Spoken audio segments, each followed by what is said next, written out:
প্রিয় সাংবাদিক ভাইরা, আসসালামু আলাইকুম। আপনাদেরকে এবং আপনাদের মাধ্যমে প্রিয় দেশবাসীকে আমি আবারও আজকের পবিত্র ঈদুল ফিতরের ঈদ শুভেচ্ছা জানাচ্ছি। ঈদ মোবারক। বহু বছর পরে আল্লাহ রাব্বুল আলামিনের ইচ্ছায়, বাংলাদেশের মানুষের দোয়ায় আমি এবং আমার পরিবার দেশের মাটিতে দেশের মানুষের সাথে ঈদ পালন করতে সক্ষম হয়েছি। তার জন্য আমি প্রথমেই আল্লাহ রাব্বুল আলামিন দরবারে শুকরিয়া আদায় করছি। আমি এই দেশের একজন নাগরিক হিসাবে আল্লাহ রাব্বুল আলামিনের কাছে দোয়া করি যেন আল্লাহ আমাদেরকে সেই রহমত দেন। আজ এই ঈদে বাংলাদেশের মানুষ যতটা নির্বিঘ্নে বা যতটা শান্তিতে ঈদ উদযাপন করতে সক্ষম হয়েছে, ইনশাল্লাহ ভবিষ্যতের ঈদগুলোতে যেন আরও বেশি শান্তিপূর্ণভাবে আমরা ঈদ উদযাপন করতে সক্ষম হই, দেশের সকল শ্রেণী পেশার মানুষকে সাথে নিয়ে।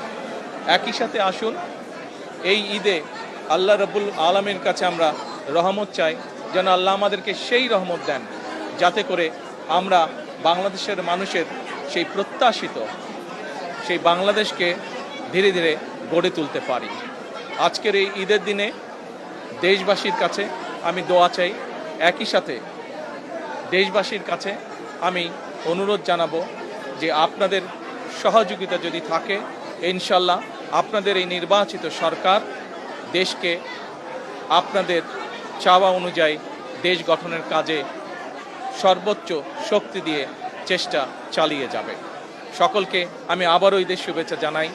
সকলে, দেশের সকল মানুষ, দল মত নির্বিশেষে সকল মানুষ ইনশাল্লাহ ভালো থাকবেন, সুস্থ থাকবেন।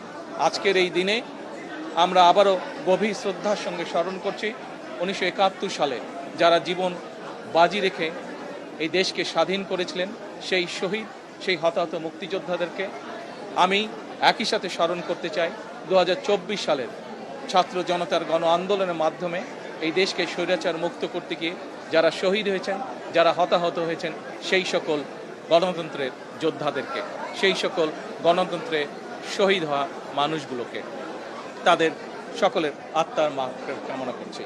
সকলকে আবারও ঈদের শুভেচ্ছা। ঈদ মোবারক। আসসালামু আলাইকুম।